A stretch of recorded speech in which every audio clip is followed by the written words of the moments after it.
Clouds overhead. Total zen within. Boxed Solar sponsors the weather on GB News. Thank you, Britain, for helping us reach 8 million followers across social media. Thank you for making us a part of your daily life.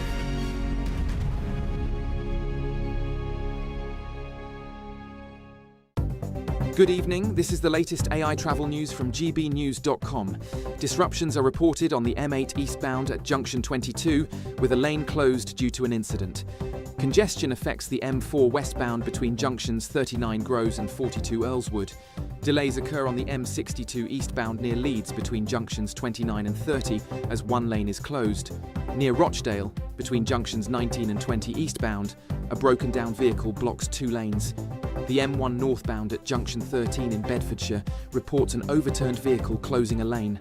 And on the trains, Thameslink faces major disruption between London St Pancras and London Blackfriars. For more travel news, go to gbnews.com.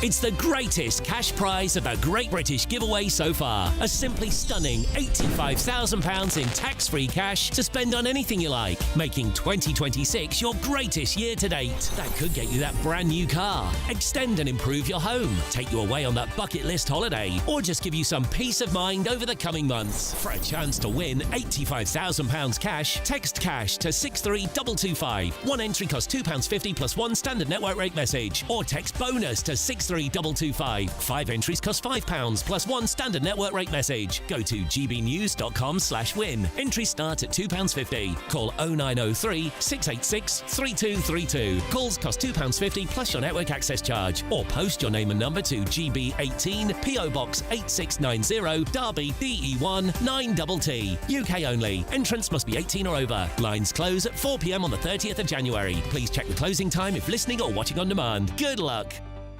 Bold. They are under no illusion. Ray. Are you a human trafficker? Boundless. I've had enough of the nonsense, and I'm not afraid to say it. Don't get us on the BBC. Every weeknight, I tear through the headlines. The smell of gasoline. Should we be worried about it? From Westminster madness to cultural war chaos. What I'm going to do now is they are throwing things out the car as we speak. Get ready, Britain. Here we go. Patrick Christie tonight, weeknights from 9 p.m, only on GB News, Britain's news channel. Hi, I'm Michelle Dewberry, and my show is your opportunity to cut through all the noise and dive in headfirst to some robust debates. Ideas clash. Situation, isn't it? No, because the failure is you're deliberately avoiding my point. Nothing's held back. And if you think this is the end of it, wait for more. And we do not shy away from the difficult stuff. Sometimes I want to shake people and say, if only you understood. So join me on Dewbs & Co. weeknights at 6 p.m, only on GB News, Britain's news channel. All too often, people will be sitting at home watching a press conference live, and they'll hear loads of questions being asked, and they'll be thinking, that's not my question, that's not my concern. We don't care whose feathers we ruffle. We ask the questions that you want answering. You're all standing on the street protesting and wanted to have an open discussion. My name's Patrick Christie. I do a show for GB News in the UK.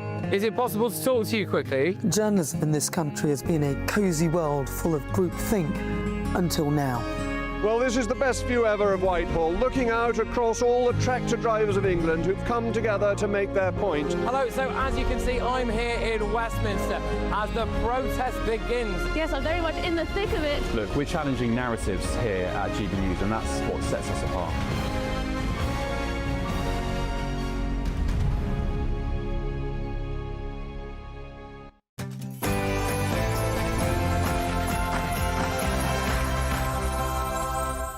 Hello there, it's 6 o'clock, I'm Michelle Dewberry, and this is Dewbs & Co. Coming up tonight, tough talk from Reform UK. Government are basically committing electoral fraud upon the electorate. And I got to tell you, the Tories are not happy either. The cancelling of elections. Let's discuss. Also, facial recognition cameras in every city, town and village. Would you support that? And are you old enough to remember shows like Are You Being Served, Love Thy Neighbour and It Ain't Half Hot Mum? Should TV channels have to apologise for showing that content? Also tonight, should donations to political parties be capped? That's the demand today from some, following a massive £9 million donation. What do you think?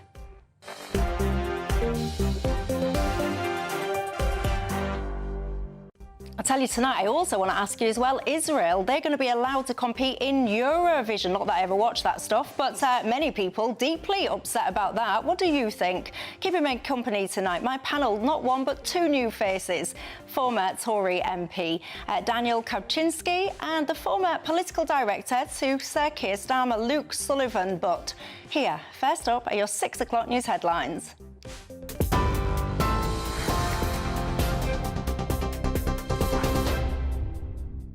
Michelle, thank you. The top stories. The Prime Minister says the public inquiry into the death of Dawn Sturgis is clear that the moral responsibility lies with President Putin and provides further evidence of the shocking and reckless hostile activity on UK soil.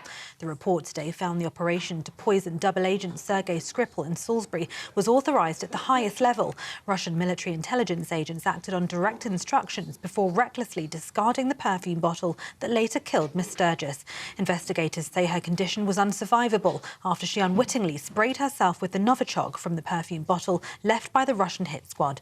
Sir Keir Starmer says the inquiry shows the UK must remain vigilant to Russian threats. It's very important that we put in the most stringent sanctions on the GRU for the first time, but it also reinforces why we need to remain vigilant to the ever-present threat that is there from Putin and from Russia. That's not just in Ukraine. In this case, the report is clear. It's on our soil. And here I am at Lossiemouth, where we've been discussing with personnel the work that they are doing to keep us safe from Russian threats, particularly in our waters. Foreign Secretary Yvette Cooper says Russia must face the consequences. This report is clear that Dawn Sturgis lost her life because of despicable decisions by Vladimir Putin and the Russian intelligence agency to use a chemical weapon on UK soil. We will not stand for this kind of threat to British citizens and residents, and that's why we're taking this further action on sanctioning these individuals, bringing them out of the shadows and escalating our action against Russian hybrid threats. The Conservatives are vowing to fight the government's decision to delay new mayoral elections every step of the way. The votes, originally due in next May, in Essex, Norfolk and Suffolk, Hampshire and the Solent and Sussex and Brighton, have been pushed back to 2028. The government says local reorganisation isn't ready and the new regions must be set up properly to deliver the powers they've been promised. But opposition leader Kemi Badenoch calls it an attack on democracy, accusing Labour of stalling because it fears the result. This is yet another example of Labour not being ready for government. This reorganisation is taking too long. I've been a local government minister, and there have been situations where you needed to postpone a year. So we'll have an extra year just so that we can be ready. This is now out of control. They need to have these elections. They should not be denying people democracy. Labour Minister Josh McAllister says the Conservatives' claims are ludicrous. We're reorganising local government and strategic authorities as a country because everything's too centralised. That needs to be done with care and it needs to be done methodically. That's all we're talking about here. People are still going to be going to the polls in May next year. They're going to be going to the polls in May the next year. We have local elections in this country all the time. That is not changing. Nigel Farage says Reform UK would have won every mayoral election that Labour has delayed for 2 years. Need an elected figure in local politics to actually explain to people why they're being asked to vote year after year after year. So you really could say to yourself, there is absolutely no reason why these elections should not go ahead. But then there is, of course, one very big reason why these elections should not go ahead, and there's no prizes for guessing. But it is an electoral calculus put out their figures just a couple of hours ago that Reform would have won all 4 of these contests and would have won them quite comfortably. Elsewhere, Derbyshire Police said a controlled explosion has taken place at the scene of a major incident where more than 200 homes have been evacuated. 2 men, one in his 40s and another in his 50s, have been arrested on suspicion of explosives offences and they remain in police custody. Derbyshire Police says it's not being investigated as a terrorism incident and there's no wider risk to the community. And some breaking news before I go. Ireland, Spain and the Netherlands say they will boycott next year's Eurovision Song Contest after Israel was allowed to compete. They were among a number of countries who had called for Israel to be excluded over the humanitarian toll of the war in Gaza and accusations of unfair voting practices. More on that story in the next hour. Those are the latest headlines. For now, it's over to Michelle. Tune into GB News Radio wherever you are, online, on DAB digital radio, on TuneIn, on Radio Player and on your smart speaker. Just say, play GB News.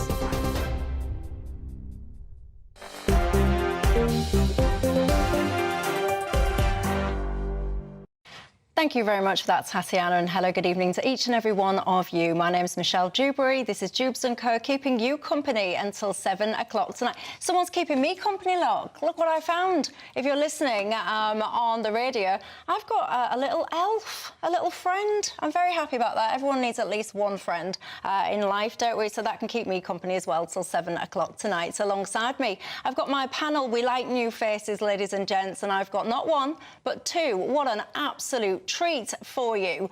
Also, as well, I do just want to kind of show you this because I was off yesterday, and before I get into the programme, many of you have been sending your Christmas trees and all the rest of it in.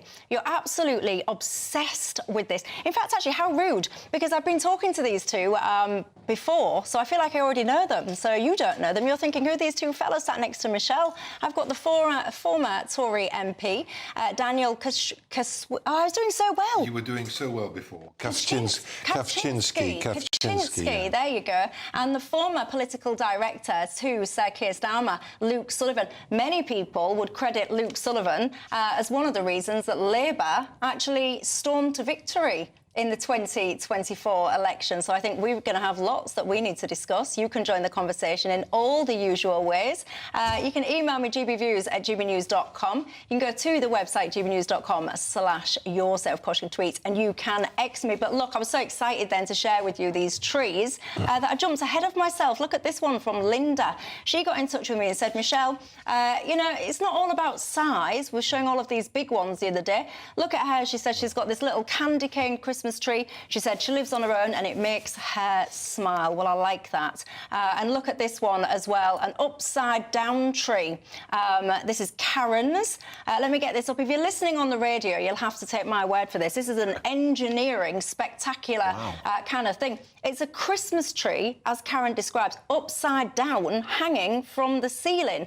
I have absolutely no idea how all of the logistics of that works, but it looks pretty spectacular. And I don't actually think I've ever seen anything like that before, so credit to you, Karen. I like it. Also tonight, you know the drill on this programme, we involve you every step of the way. So tonight, you can have your say in our You Decide poll for free. Get your telephones out right now and scan the QR code on your screen. We're asking a simple question.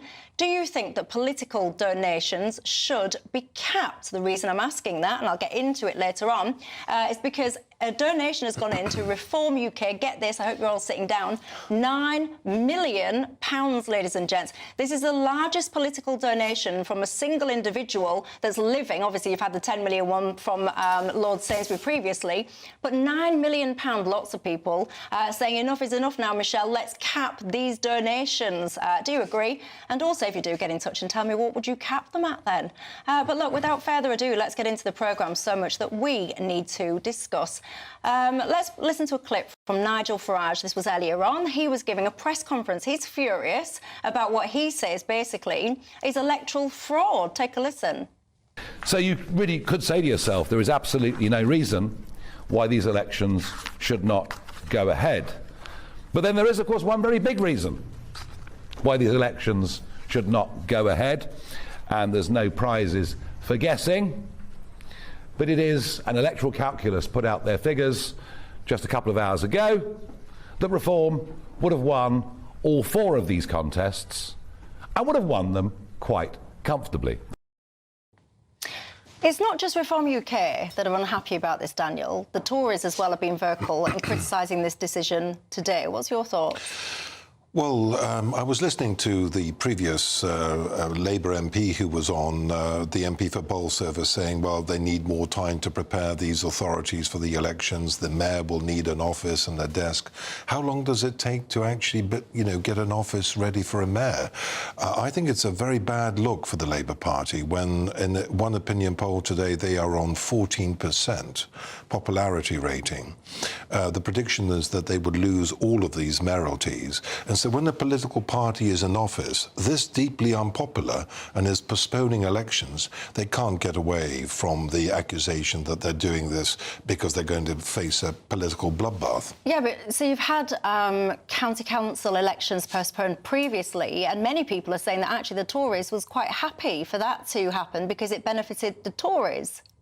Well, all we know is that this is the second round of elections that this Labour administration are postponing.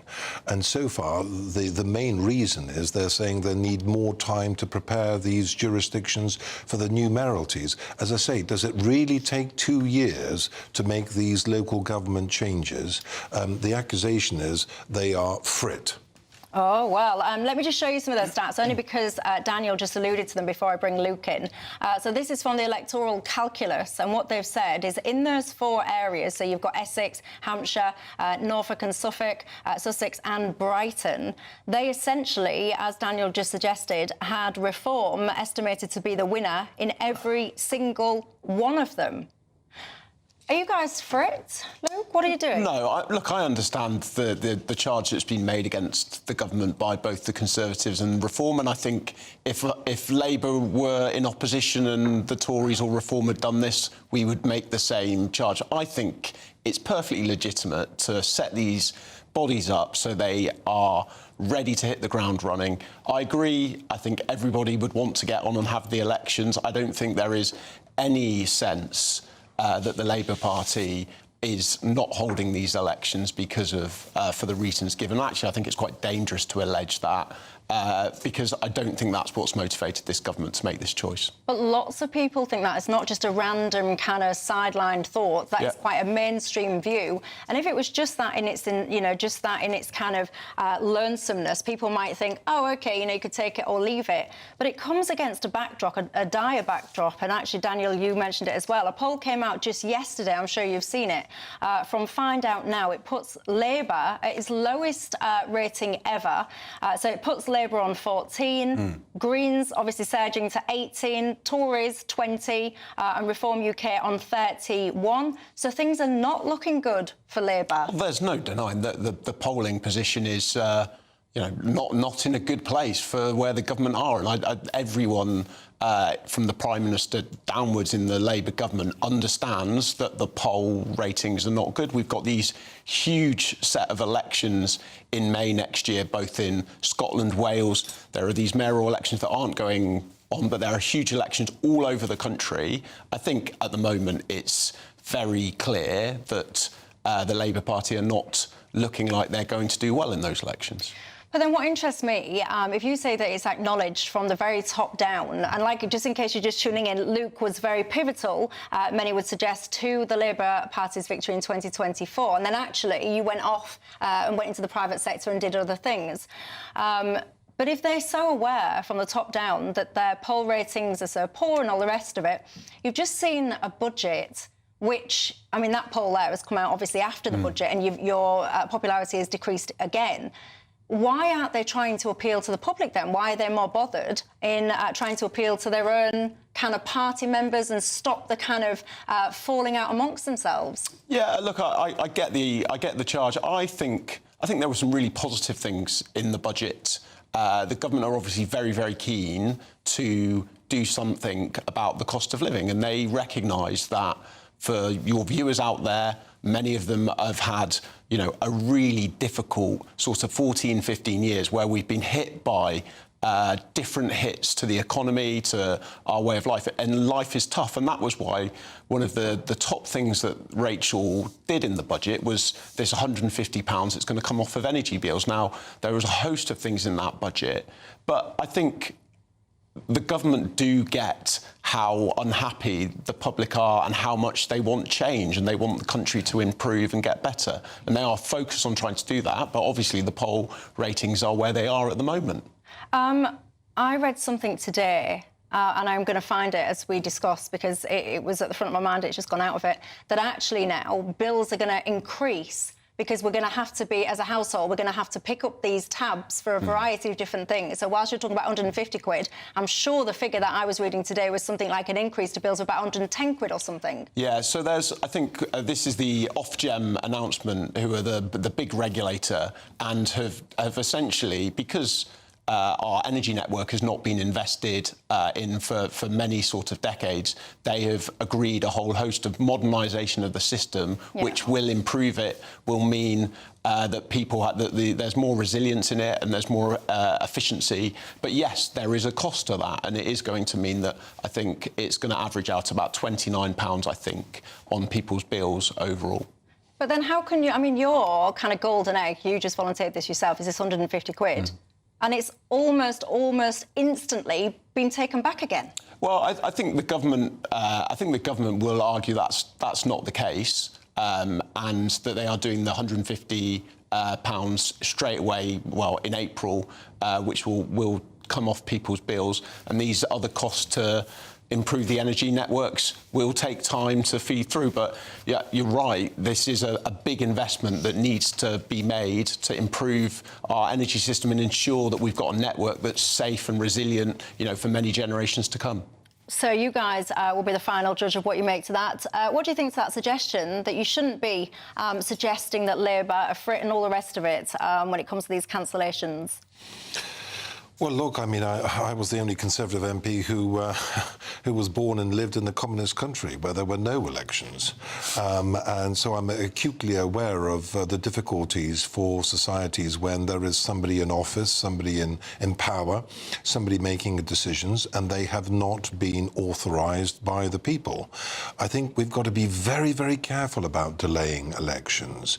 And if it's a question of resources, the previous Labour MP said, well, we've got to prepare these jurisdictions, they've got to have the right officers, the mayor has to have the right services at his disposal. Look, if that is the case, put more funding into it. If you're going to make these changes, invest in these authorities, whether it's Norfolk or whatever it is, get them ready so that the elections take place on time. Nobody wants elections delayed, really. Well, some of you will be in some of these areas where the elections either have previously been cancelled, because don't forget this is not the first time.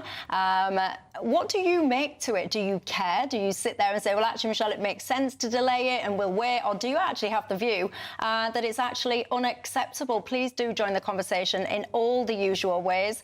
I can tell you now, lots of you are saying, Sarah says, Michelle, this is not legitimate. It feels to me like they are denying democracy. Richard says they've cancelled the mayoral elections because they know that they would lose terribly. And he says, Michelle, I've been here for 28 years and I cannot recall any delayed election at all. Well, there was actually. There was those local county council ones, but obviously not and during COVID as well. Yeah, during COVID. Oh, do you remember those days? I hope we never go back to those ones. Anyway, look, there's so much that we need to discuss together. The BBC and things like that, they have come under fire today with a suggestion that they need to apologise for some of the content that they once used to air. What do you think to that? I'll see you in a sec.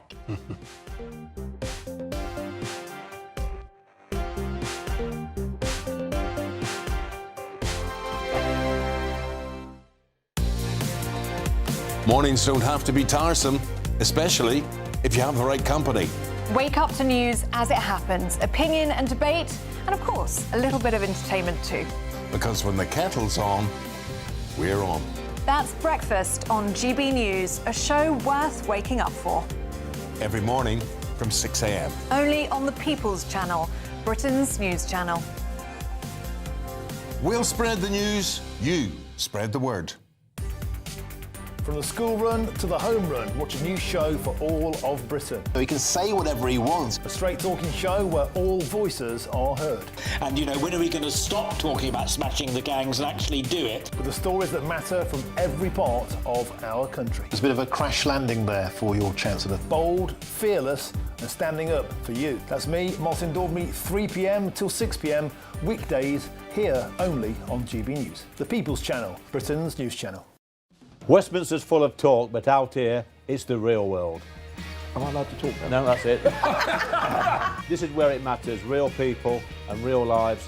That's what politics is all about. The fact that Trump made a good start, no. Straight answers, no spin, and just a couple of pints. How many fingers have I got up? About 10. So join me for Lee Anderson's Real World every Friday at 7 p.m. only on GB News. The People's Channel, Britain's news channel. You want to know what's really going on in the corridors of power? Labour don't know what to do with you half the time, and that makes you quite lethal in the chamber. Get behind the headlines with Chopper's Political Podcast. Join me, Christopher Hope, as I sit down with the great and the good of British politics. We'll see where this ruling takes us. These are the stories shaping our nation. Chopper's Political Podcast, available now on all platforms. Listen in and stay ahead. Decisions made in Washington aren't just shaping America, they're shaping Britain too. From migration to global security, from crime to health. Whatever happens in the White House today will be felt in your town or city tomorrow. That's why The Late Show is live from Washington, D.C. Cutting through the politics to show you what it all means for Britain. The Late Show live every night at midnight. Only on GB News, Britain's news channel. Exciting news. Every Friday, my Patrick Christie's Tonight Show is going to have a twist to it. We're welcoming some special guests. You.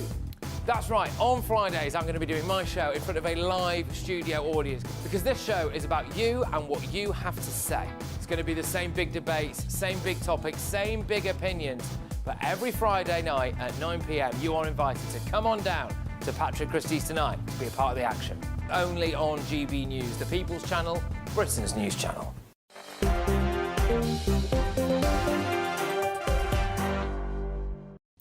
Hello everybody, welcome back to Dewbs & Co with me, Michelle Dewberry. Also, I've got alongside me not one but two new faces, Daniel Kaczynski and Luke Sullivan, keeping me company until 7 o'clock tonight. Dawn says, Michelle, the councils have contradicted the Prime Minister. They say they are ready for elections. What is going on? Somebody somewhere must know, she says. I'm particularly keen in hearing from you if you are in one of those areas that have had the mayor elections postponed. Do get in touch because I want to know, do you care? Does it bother you or not? What is your opinion? Now, also today, because of course you've had that Reform UK press conference, we just mentioned it a little bit earlier on. It was quite extraordinary, really. You know, all of these allegations now that have been put to Nigel Farage, lots of his school friends are coming out and saying that he's done all kinds of things, I don't know how many decades, 50 years ago or whatever it is. He was asked about that at the press conference, and this is how he responded. Take a listen. The double standards and hypocrisy of the BBC are absolutely astonishing. I'm really, until you apologise for all of your output, your appalling output, at the same time that I'm accused of saying these things which I deny, I'm not speaking to you. All right? I mean, obviously, I'm quite young, so I don't remember some of the programmes that have been referenced over the course of the afternoon. But it has kind of got me thinking, do you think that TV channels should apologise for content that they aired decades and decades ago when the world basically was a different place? Well, I am old enough to remember some of these television programmes, and there's been a reference to It Ain't Half Hot, Mum, but I remember Alf Garnett as a television programme that we watched in the 1980s, and some of the things that he said in the 1980s, Alf Garnett, well, of course, would be totally unacceptable today. This is obviously a row because Nigel Farage is saying whatever he may or may not have said in the schoolroom playground only typifies the sort of banter that existed on our television on the BBC in the 1970s and 1980s. I don't know why this was allowed or tolerated. Was it because we were trying to get this out in the open as a society, that these sort of things were sort of being aired on television? I don't know, but it's unreasonable for the BBC to demand an apology from Nigel Farage when they themselves were putting out this sort of content in the 1970s and 1980s. Indeed, Luke. I think it's just ludicrous. I think it's completely ludicrous. And I think that the charge Nigel Farage has made, look, these are TV shows that were played many, many decades ago, and I think it's a ludicrous position.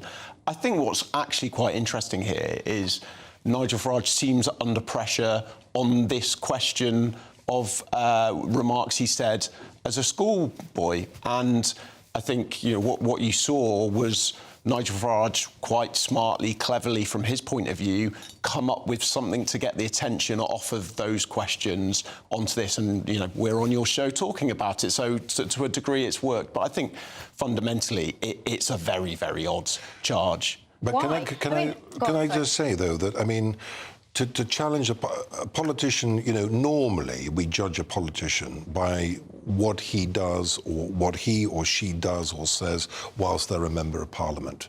And in the run-up to them standing to be a member of Parliament as a parliamentary candidate, for them to sort of go back to something that may or may not have been said in the school playground 50 years ago, I think is slightly unreasonable. Look, I disagree with that. I take the point you're making, but look, Nigel Farage is currently got the best poll rating in terms of reform. At the moment, looks like he will be the next Prime Minister. And I'm afraid this is the scrutiny you get when you are looking to be Prime Minister. And this is what is going to happen to him and reform and all politicians right up until the general election, where they will be asked difficult questions. And I think that's right. What do you think? I mean, I've got to say, I find it... I mean, if I was to say to anyone, you know, when you were at school, however many decades it was, did you say this? Did you do that? My honest answer to that, honestly, and you could put a lie detector to my brain, you could put a revolver to my head. My honest answer to that would be, I don't even remember. Yeah. I can only just remember what I did about 2 weeks ago, let alone. I'm genuinely, I genuinely mean that. So I find this whole, and I think it was Kemi Badenoch actually, who, by the way, is starting to quite impress me as the weeks go on. I'm sure she was saying about offence. What did she call it? Offence, something that she was saying that she won't get into. She won't get into going backwards and trying to dig around to do hunting for offence's sake in the pasts of other people. And I actually thought, do you know what? You've got a very good point, you have. What do you think? Does any of this make a difference? Obviously, Nigel Farage is not here. If he was, I'm sure that he would repeat what he's already said, which is he denies the claims that have been made against him. I will just stick on the theme of television, though, if you will indulge me, because something that's got many of you talking tonight was the news that broke just before I came on air. It relates to the Eurovision. Never watched it in all of my life, ever, but many of you have, and many of you are getting in touch, because now Israel will be allowed to compete. It's broken now that Netherlands, Spain and Ireland have all boycotted Eurovision after that decision. What do you think? Have you got any thoughts on this? Well, many members of my family were killed during the Second World War for protecting Jewish friends and neighbours in occupied Poland. And I think we've got to be very, very reticent when we start to make restrictions about Israel and the participation of Israeli, whether it's football teams or whether it's the Eurovision Song Contest, for accusations of anti-Semitism. By the way, I agree with you. I would never watch Eurovision in the month of Sundays. It's a dreadful show, and the singing is absolutely appalling. But there is a political thing. So, OK, if Ireland doesn't want to participate, there are many other European countries that do want to participate, so they can step aside. But yes, the war in Gaza has been extremely controversial. Yes, some of the things that we've seen that have taken place in the Gaza Strip are absolutely mind-blowing and appalling suffering of children, particularly innocent victims. In any war, there are these aberrations, but to throw Israel out of a sort of European-style competition of this kind, I think, we've got to be very careful, given the history that we've seen on our continent of prejudice and restrictions against Israelis and Jews. I agree with that. I think everything you said there. I think there is obviously always politics in these things, but I think this is one where it would be better to try not to have politics in it. It's, I think, one of the most watched music show events in the world. It's a huge event, and frankly, it's a good piece of fun. And I think dragging the issue of Israel and the Gaza war into it is not the right place for Europe. There's enough politics in it already, because Cyprus always votes for Greece, and Greece always votes for Cyprus. I thought you said you didn't watch it. No, he's a closet fan. Yeah, 5 minutes ago he said he's never watched it. Then he's saying the singing is not very good. I've read reports about how they vote. Voting yeah, I'm sure you've never watched it. Yeah. Where would you draw the line, though? So if Russia said that they wanted to compete, would you be cool with that? Well, and look, that's the fair point, isn't it? And that is the fair point. And I think the difference here is Russia has illegally invaded a sovereign country that we are allies with, and Israel, yes, I think at times the relationship has been strained over the conduct of the Gaza war, but we have full diplomatic ties with Israel, and I think that's quite right. Well, there you go. You guys can get your say in all the usual ways. You're already getting in touch. This was the first topic that you started emailing me about this morning. Richard said it's absolutely brilliant news that Israel can compete, and you can suck it up, you lefties. I've got to tell you though, Richard, it's not just lefties, I think, that would have an issue with this. Arnie said, I'm so pleased that Israel are allowed in, and I'm pleased that the organisers have ignored the left-wing activists, he says. Keep your thoughts on that one coming in. Don't forget, I asked you at the top of the programme. We're running a poll throughout this show. You can join in all the usual ways. Get your telephone out, scan the QR code that's on the screen. We're asking a simple question, and we'll debate this topic after the break. Do you think political donations should be capped? I'll reveal the results at the end of the programme. Also, this Christmas as well, don't forget, we are putting on a really exciting event, if we say so ourselves, and we want lots of you to come along on Saturday the 13th of December. You are invited to join the GB News family for our Carols by Candlelight concert. If you want to be there, I mean, let's be honest, who wouldn't want to be there, ladies and gents? It's going to be absolutely fabulous, isn't it? Get your phone out again, scan the QR code on the screen right now, or go to gbnews.com/carols. If you miss it, worry not. We'll broadcast it live. Well, not live, but as live on Christmas Eve. Don't forget, coming up after the break, political donations, should they be capped?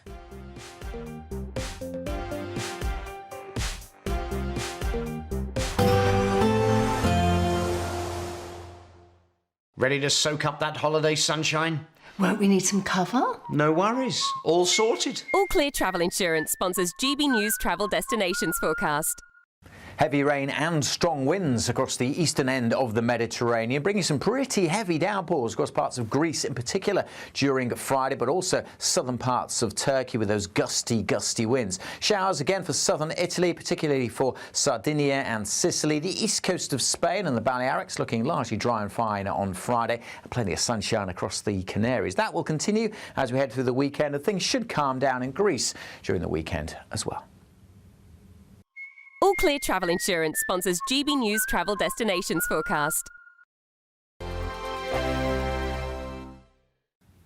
Hello again and welcome to the latest update from the Met Office for GB News. Rain clearing during the next 24 hours. Showers still remaining in some western areas, but clear spells for many. And under those clear skies, patches of frost and fog will form overnight. We're in a gap between weather systems. This weather front turning up later in the day on Friday will bring some wet weather, and Thursday's wet weather is clearing into the far northeast of the UK, the rain turning more showery. That means in between, clear spells overnight, and under those clear skies with light winds in places, we will see some frost and fog, particularly through parts of the Midlands and southeast England. Those fog patches slow to clear through the morning on Friday, could be tricky on the roads. first thing. There'll be showers continuing in the west. That means generally frost-free in the west first thing, but elsewhere, decent sunny spells away from those dense freezing fog patches around the southeast of England. Into the northwest of England, and we've got showers and patchy cloud. Likewise across Scotland, a thicker area of cloud covering much of Aberdeenshire into parts of Caithness, for example, with plenty of showery rain associated with this.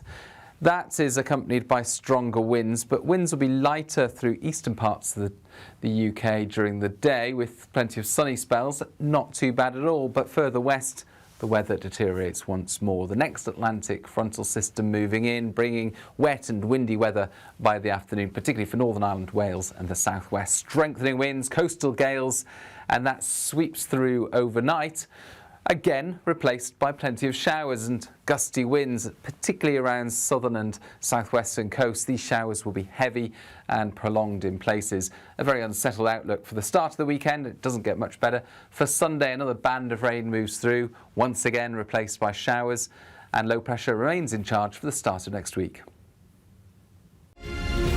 Thank you, Britain, for making us the fastest growing news website in the UK. We're truly humbled, and we couldn't have done it without you.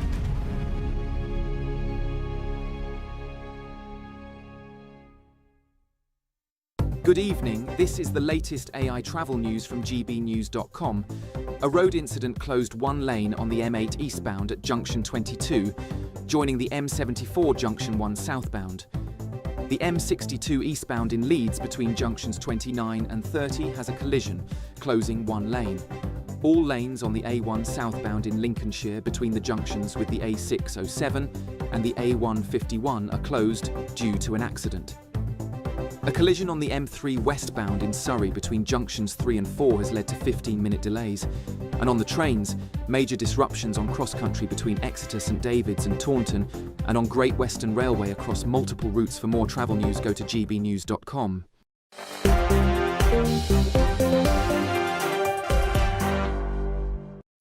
Hello everybody, welcome back to Dewbs & Co with me, Michelle Dewberry. Alongside me, two new faces. We like those, ladies and gents, don't we? The former Tory MP, Daniel Kuczynski, and alongside him, the former political director to Sir Keir Starmer, Luke Sullivan. Now, we've spoken at the top of the programme about delayed elections. If you've just tuned in, you'll have to go back and watch it on catch-up.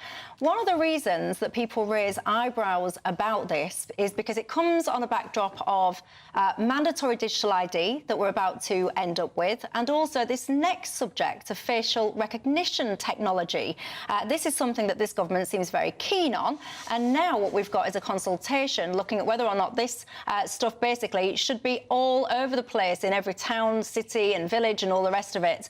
Apparently the police reckon it's already assisted them with 1,300 arrests, and it's helped them identify, they say, more than 100 registered sex offenders. Does that make you then support it or not? Do you see why people call your government authoritarian?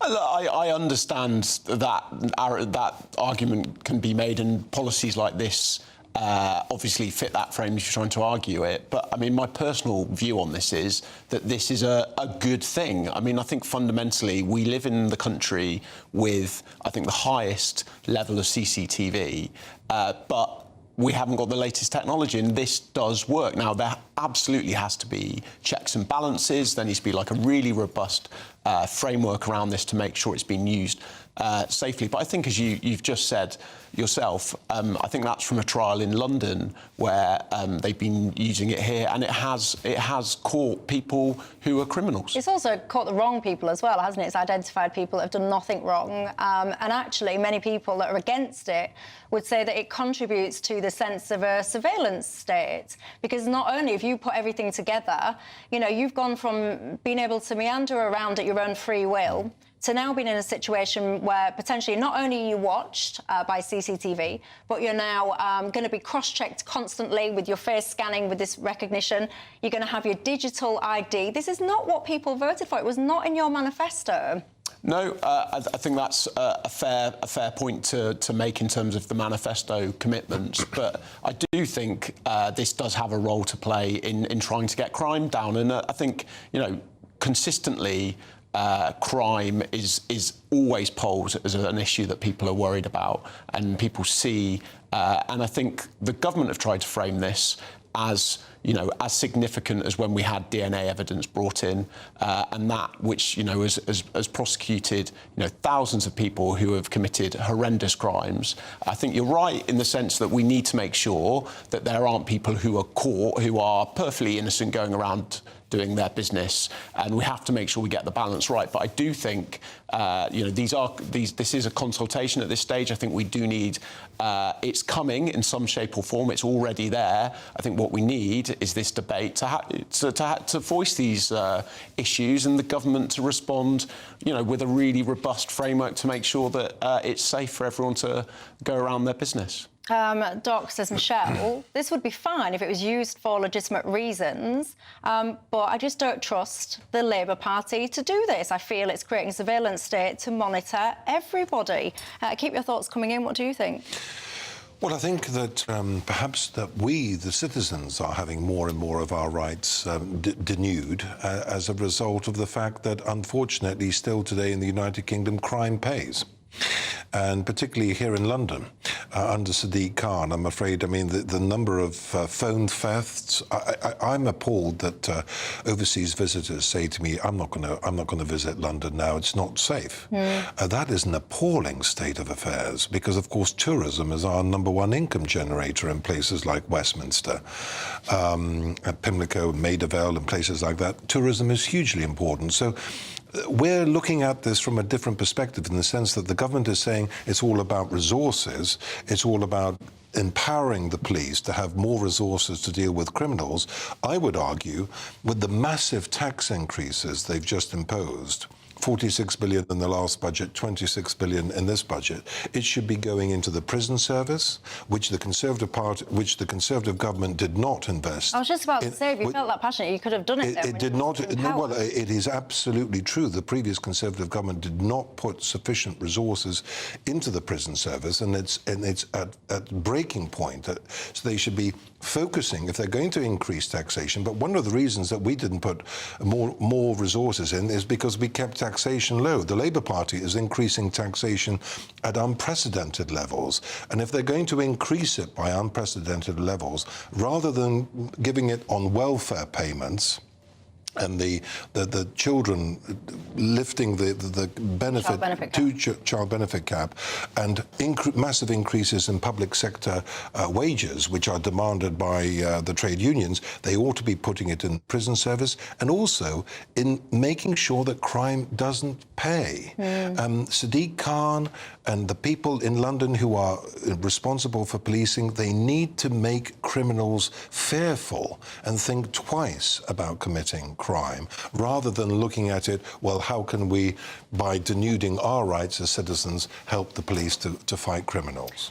Ian has got in touch on Twitter, and he says, Michelle, facial recognition cameras surely are a bit redundant if you don't ban face coverings. He makes a good point, does Ian? Yeah. What's your answer to that?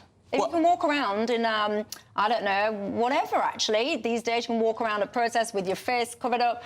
You can have, burqas and all the rest of it on. What do you say back to Ian?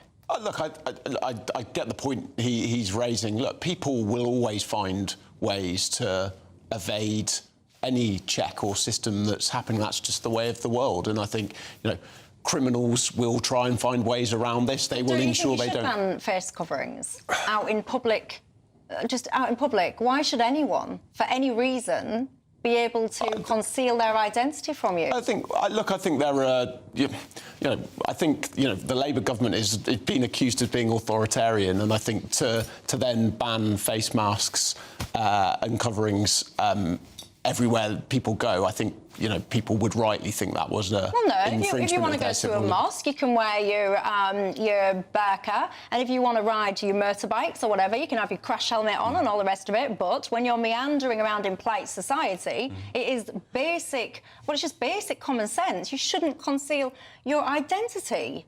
It's just basic. I mean, look, I think I get the question. I think people would probably think that was a infringement on their civil liberties. Oh, come off it. You can't tell me with a straight face that you're absolutely happy to force people to have mandatory digital ID whilst pretending it's to try and clamp down on not-so-small boat crossings and illegal working and stuff. And you're absolutely fine to put facial recognition technology on the streets.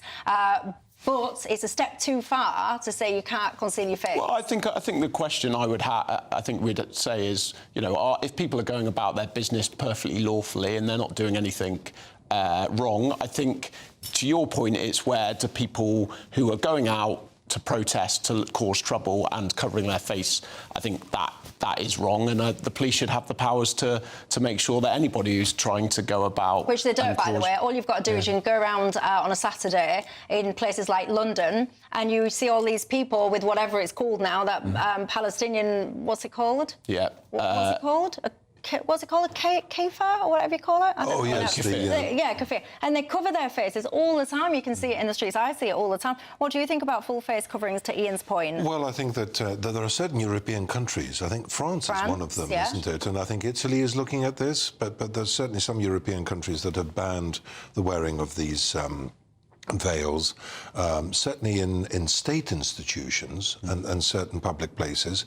Look, I want to make sure that everybody who is in the United Kingdom, we're all Brits at the end of the day. I was a foreigner when we came to this country in 1978, that we should try to assimilate and that we should try to follow the British path and the British ways. We want to be as homogenous as we're grateful that we are a melting pot of various cultures and people coming into our country, but we ought to try to be homogenous as a society, and we ought to try to respect British values and interpretations, and covering your face in that way is, I would argue, not particularly British. No, it's not. It's just absolutely bonkers. I always say to you, it's a good job I'm not in charge of this country. But if I was, ladies and gents, I can assure you one of the first things I'd be doing is banning all face coverings like that out and about in public. It's absolutely absurd that you think that you can properly communicate with someone when you can't actually even see their face. It's also very demeaning, if I may say so. It's also very demeaning to women. Well, yeah, but then lots of the women that choose to wear those things, they would say that they're making a choice to wear those things and they don't feel demeaned in any way. They would say that they feel like it's a proud representation of their religion. I would say to those women, that's great, and you can be as proud as you want of your own religion within your mosque. But then when you're out and about in public, then you adhere to public norms, and public norms should be that you can actually see and hear properly who it is that you are interacting with. Coming up after the break, ladies and gents, do you think political donations should be capped? I'm asking, after a massive donation of £9 million was made today.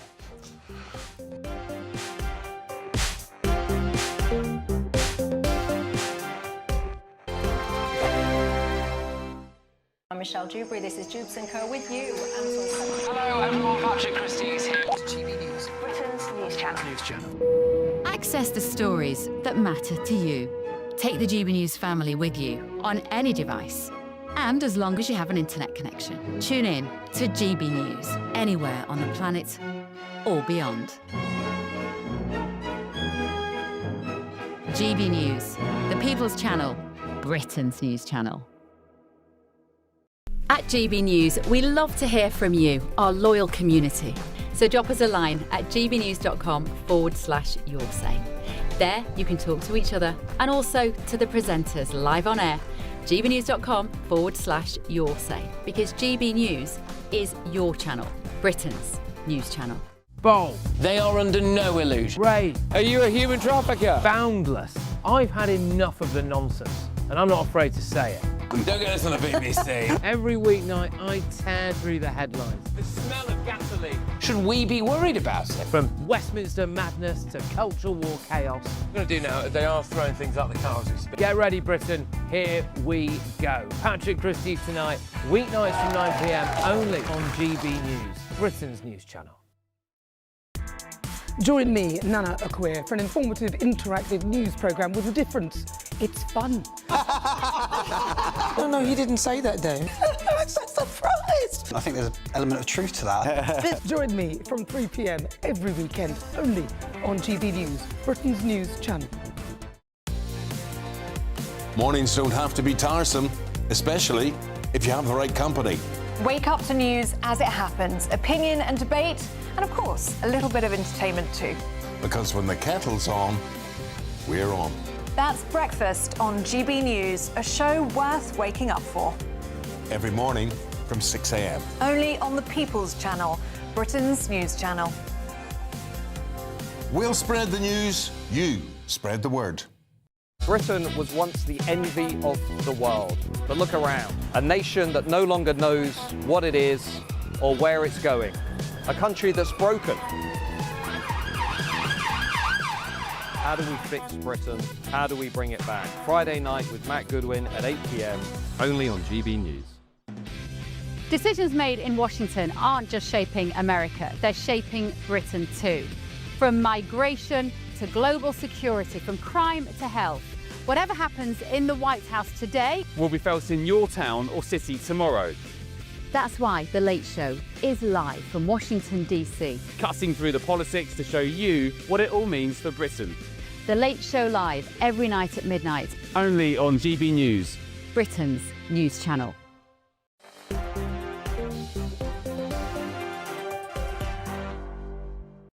Hello everybody, welcome back to Dewbs and Kerr. The panel, of course, remain. Aid gets in touch saying, Michelle, we don't need increased surveillance. We just need a deterrent that works. We need jails that are hard and tough and horrid, and we need to punish real criminals really, really hard. You know what I think? I'd bring the death penalty back for people like that Axel Ruda Cabana, I would. Anyway, as I said, I'm not in charge, so there you go. Reform UK has received its largest ever donation. Get this, everybody, £9 million. It's from a guy that's a former Conservative donor, Christopher Harborne. This is actually the biggest political donation from a living person. You've had other ones, 10 million, for example, from someone when they left it in their will. Some people now saying that these donations should be capped. Your thoughts?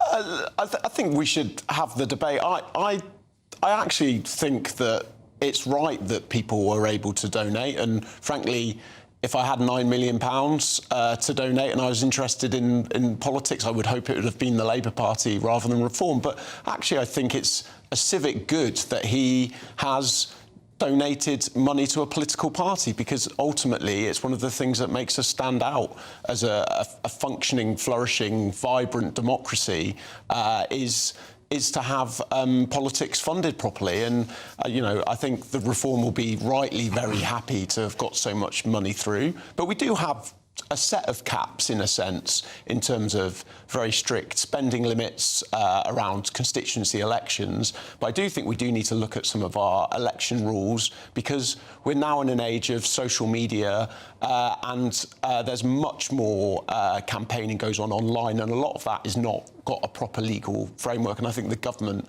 has already, through the election bill, said that they're looking at some of these issues. What do you think? Well, this is where we will disagree, in the sense that, I mean, as long as the Labour Party continues to get millions and millions every year. I mean, OK, this is the largest one ever, but think about all of the millions from each trade union movement that the Labour Party gets. And the first thing they do, I mean, why are we worried about political donations? We're worried about political donations because we feel that the individual or the group of people giving the money is trying to give the money in exchange for something else, for influence. The first thing the Labour government does when they're elected with a massive majority, cha-ching, an extra 46 billion out of the pockets of the British people for massive increases in public sector wages, which we can't afford, by the way, and that is under pressure from trade unions. So as long as the Labour Party get tens of millions every year from the trade union movement, I don't think you can get upset about private individuals giving money to Reform or the Conservative Party. Well, that is a very good point. Well made. Look, I've had a poll running the whole programme. I've invited you guys to have your say whether or not you think that political donations should be capped. I can give you the results of that, as you can see on the screen. 20% of you say yes, it should indeed be capped. 80% of you, a whopping 80% of you, suggest that no, it should not be capped. Many people, by the way, was having a heart attack when people were suggesting that folk like Elon Musk might be trying to get involved at the next election. We shall see how that one pans out, if at all. But look, ladies and gents, time flies, doesn't it, when you are having fun? So unfortunately, it is time now to bid farewell to my panel. Luke and to Daniel, thank you very much. Thank you. First time, you guys can be the judge of whether or not they'll be allowed back on again. But for me, I say thank you to them, and you have a great night, and I'll see you tomorrow night.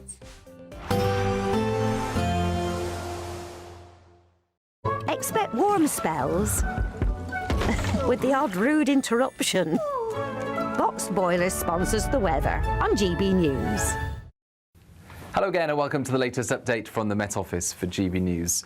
Rain clearing during the next 24 hours. Showers still remaining in some western areas, but clear spells for many. And under those clear skies, patches of frost and fog will form overnight. We're in a gap between weather systems. This weather front turning up later in the day on Friday will bring some wet weather. And Thursday's wet weather is clearing into the far northeast of the UK, the rain turning more showery. That means in between, clear spells overnight. And under those clear skies with light winds in places, we will see some frost and fog, particularly through parts of the Midlands and southeast England. Those fog patches slow to clear through the morning on Friday, could be tricky on the roads.